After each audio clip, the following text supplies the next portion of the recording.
नमस्कार, तरुण भारत न्यूज बुलेटिनमध्ये आपल्या सर्वांचं स्वागत। मी अमित कोळेकर आजच्या बातम्या देत आहे।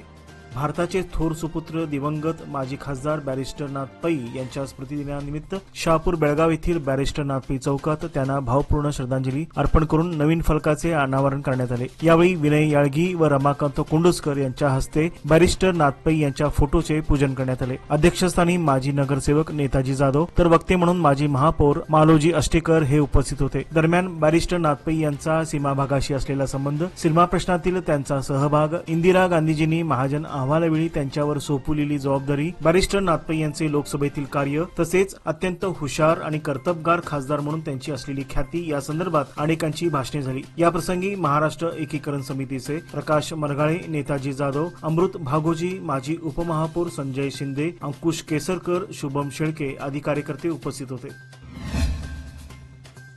प्राथमिक शिक्षण घेण्यासाठी विद्यार्थ्यांचा कल कर्नाटकात अधिक प्रमाणात दिसून येतो। देशात त्रिपुरा राज्यानंतर कर्नाटक द्वितीय क्रमांकावर असल्याचे केंद्राच्या सांख्यिकी मंत्रालयाने प्रसिद्ध केलेल्या वार्षिक अहवालातून स्पष्ट झाले आहे। 2022-23च्या अहवालानुसार प्राथमिक शिक्षण व्यवस्थेमध्ये सर्वाधिक विद्यार्थी दाखल होण्याचे प्रमाण त्रिपुरानंतर कर्नाटकाचा क्रमांक आहे। 2022च्या जुलैपासून जून 2023 या कालावधीत राष्ट्रीय आदर्श सर्वेक्षणातून ही बाब स्पष्ट झाली आहे। 6 ते 10 वर्षातील 97.24 मुले कर्नाटकातील प्राथमिक शिक्षणासाठी दाखल झाली आहेत। ही मुले सध्या 1ली ते 5वी वर्गातील आहेत। त्रिपुरामध्ये हेच प्रमाण 97.9% इतका आहे। Tarun Bharat trust divine kids व ज्ञान प्रबोधन मंदिर ICSC विद्यालयात शाळेमध्ये काल शुक्रवार दिनांक 17 रोजी प्राथमिक व आज शनिवार दिनांक 18 रोजी माध्यमिक शाळेचे वार्षिक स्नेहसंमेलन तसेच इयत्ता 10वीच्या विद्यार्थ्यांचा पासिंग आउट परेड आयोजित करण्यात आला होता। या दरम्यान शाळेतील विद्यार्थ्यांनी आपल्या कलागुणांचे दर्शन घडविले। आजच्या कार्यक्रमाप्रसंगी प्रमुख पाहुणे म्हणून येथील सल्लागार, प्राध्यापक तसेच सुप्रसिद्ध स्त्रीरोग तज्ञ डॉक्टर सतीश धामणकर हे उपस्थित होते। त्यांनी यावेळी उपस्थित विद्यार्थ्यांना मार्गदर्शन केले। या प्रसंगी मुख्याध्यापिका Manjiri director Anil Chaudhari, director Nitin Kapleshwari, director Giridhar Shankar, administration officer doctor Govind Veling, SSLचे मुख्याध्यापक महादेव गुरव, ट्रस्टी वसंत सामंत, विवेक कामत आदी मान्यवर उपस्थित होते। या नेत्रदीपक संमेलनाचे तरुण भारत न्यूज या युट्यूब चॅनलच्या माध्यमातून नागरिकांना घर बसल्या पाहता यावे यासाठी थेट प्रक्षेपण दाखवण्यात आल्याने पालक व विद्यार्थी वर्गातून समाधान व्यक्त करत त्याबद्दल उत्तम प्रतिक्रिया मिळाल्या।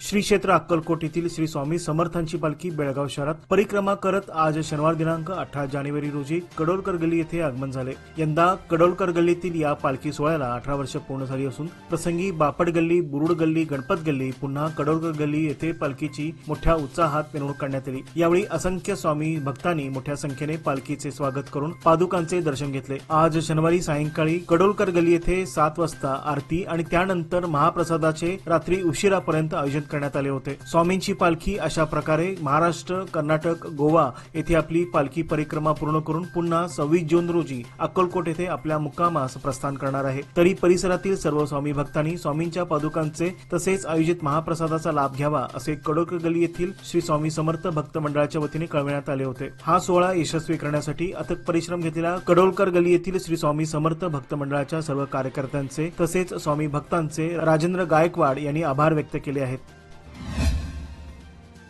सरकारी वसतिगृहातील समस्या वेळोवेळी जाणून घेऊन त्या दूर करण्याकडे अधिकाऱ्यांनी लक्ष द्यावे अशी सूचना जिल्हा पंचायतीचे मुख्य कार्यकारी अधिकारी राहुल शिंदे यांनी केली। शुक्रवारी जिल्हा पंचायत सभागृहात झालेल्या जिल्हास्तरीय सरकारी विद्यार्थी-विद्यार्थिनी वसतिगृह देखभाल आढावा बैठकीत अध्यक्षस्थानावरून शिंदे बोलत होते। जिल्हास्तरीय अधिकाऱ्यांनी तालुका स्तरातील वसतिगृहांना प्रत्यक्ष भेट देऊन तेथील समस्या जाणून घ्याव्यात, त्याबाबतचा अहवाल तयार करावा, विद्यार्थी व विद्यार्थिनींना देण्यात येणारा आहार, जुन्या इमारती याची पाहणी करावी अशा सूचना देण्यात आल्या। सांबरा येथे चंदनाचे झाड चोरण्याचा प्रयत्न करण्यात आला आहे। हा प्रकार शुक्रवारी सकाळी उघडकीस आला। येथील यशवंत गॅस गोडाऊन समोरील चंदनाचे झाड चोरी करण्याच्या उद्देशाने चोरट्यांनी गुरुवारी मध्यरात्रीच्या सुमारास तळापासून कापले। मात्र कोणीतरी आपल्याला बघेल या भीतीने चोरट्यांनी झाड तेथेच टाकून पलायन केले। जाताना तेथील पार्क करण्यात आलेल्या 4 दुचाकीतील पेट्रोल चोरून नेले। याबाबत स्थानिकांनी मारियाळा पोलीस व अरण्य खात्याला कळविले आहे। अलीकडच्या काळामध्ये सांबरा परिसरात भुरट्या चोरांचा ऊत आला आहे। तसेच घरासमोरील दुचाकीतील पेट्रोल चोरण्याच्या प्रकारात ही वाढ झाली आहे। तरी पोलिसांनी रात्रीची गस्त वाढवावी अशी मागणी ग्रामस्थातून होत आहे। नवे पाऊल नवा संकल्प लोकमान्य सोसायटी सादर करत आहे लोकमान्य शुभारंभ ठेव योजना, जी देते तुमच्या ठेवीवर आकर्षक व्याज। ज्येष्ठ नागरिकांसाठी 0.5% अधिक व्याज। अधिक माहितीसाठी कॉल करा 1800-212-4050। लोकमान्य, जिथे पैसा वाढतो आणि नातं वृद्धिंगत होतं। दिव्यांगांचा प्रवास सुखकर व्हावा यासाठी परिवहन मंडळाकडून सवलतीच्या दरामध्ये बस पास उपलब्ध करून दिला जातो। 1 जानेवारी ते 28 फेब्रुवारी दरम्यान दिव्यांग बस पास नूतनीकरणाचे काम चालणार आहे। संबंधितांनी या कालावधीत आपल्या बस पासचे नूतनीकरण करून घ्यावे असे आवाहन करण्यात आले आहे। दिव्यांगांना 760 रुपयात बस पास नूतनीकरण करून दिला जाणार आहे।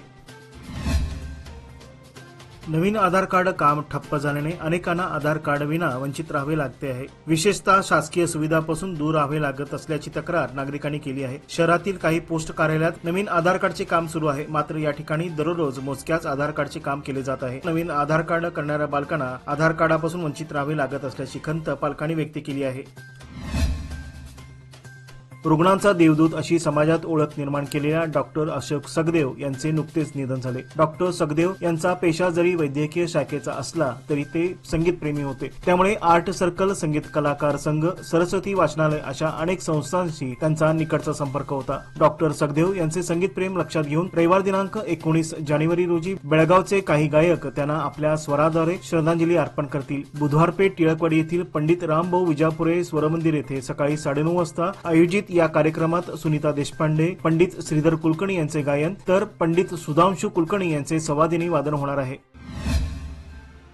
दुरुस्तीच्या कारणास्तव रविवार दिनांक 19 जानेवारी रोजी बेळगाव व खानापूर तालुक्यातील काही गावांमध्ये वीज पुरवठा बंद राहणार आहे। सकाळी 10 ते संध्याकाळी 5:30 या वेळेत हा वीज पुरवठा बंद राहील असे हेस्कॉमच्या वतीने कळविण्यात आले आहे। मच्छे येथील दत्तनगर, हावळनगर, गोडसेवाडी, ओमकारनगर, झाडशापूर, देसूर, बाळगमट्टी, बामनवाडी, नावगे, रणकुंडे, जानेवाडी, बहादरवाडी, कर्ले, किनये, संती बस्तवाड, वाघवडे, काळनट्टी, पिरणवाडी, खादरवाडी, मार्कंडेयनगर, तीर्थकुंडे तसेच खानापूर तालुक्यातील उचवडे, कुसमळी, मोरब, जांबोटी, बैलूर, कालमणी, वडगाव, दाबोळी, हब्बानट्टी, चापोली, कापोली, चोरला यासह परिसरातील वीज पुरवठा ठप्प राहील याची नागरिकांनी नोंद घ्यावी असे कळविण्यात आले आहे।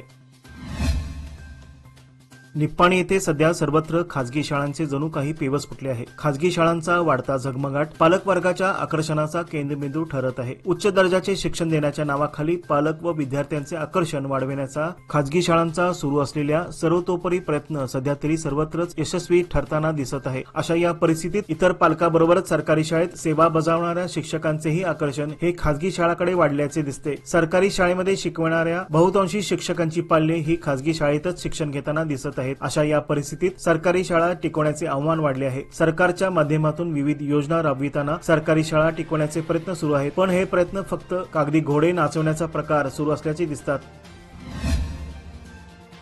निप्पाणी येथे सन 2025-26 या शैक्षणिक वर्षात 6वीच्या वर्गातील प्रवेशासाठी जवाहर नवोदय सराव परीक्षा शनिवारी सुरळीत पार पडली। शिक्षण खाते आणि स्थानिक व्यवस्थापनेच्या नियोजनातून परीक्षेदरम्यान कोणताही अनुचित प्रकार घडला नाही। निप्पाणी तालुक्यात 931 विद्यार्थी या परीक्षेसाठी पात्र ठरले होते। निप्पाणी शहरात केली इंग्लिश मीडियम स्कूल, केली कन्नड मीडियम स्कूल, SVS कन्या शाळा आणि मॉडर्न इंग्लिश मीडियम स्कूल अशा 4 ठिकाणी सकाळी 11:30 ते 1:30 या वेळेत परीक्षा पार पडली। गट शिक्षणाधिकारी महादेवी नाईक यांनी शहरातील परीक्षा केंद्रांना भेटी देऊन पाहणी केली।